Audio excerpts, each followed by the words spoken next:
Welcome to ObjectHub and this first tutorial where I'll be showing some of the basics of working with the ObjectHub IDE. In ObjectHub, everything you create is an object, so knowing how to work with objects is really key in being productive with ObjectHub. The first thing we would want to do with objects is create them.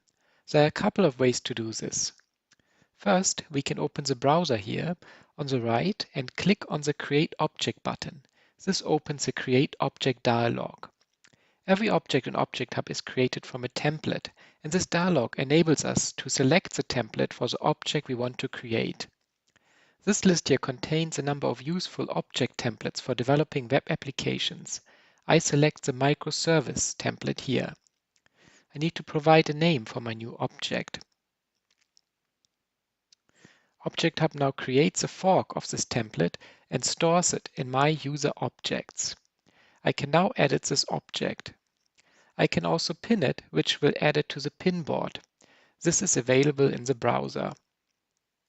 Finally, I can fork my object, which will create a new object in my user objects.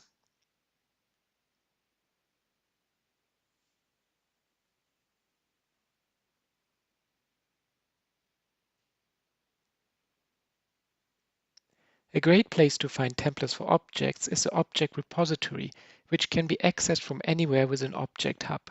As we can see here, there's a wide range of objects on ObjectHub that can help with a wide range of programming tasks.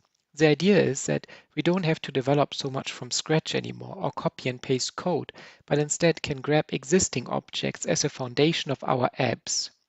I can fork any object to get my own copy in my user objects, or I can pin an object from the repository to fork it later or reference it in my own objects.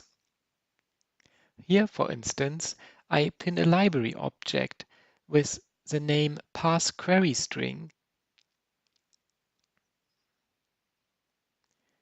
and I go back to the service I forked earlier and can use this object in my service if I want.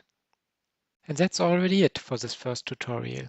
Be sure to go to our documentation and check out the other tutorials we have for learning better how to work with ObjectHub.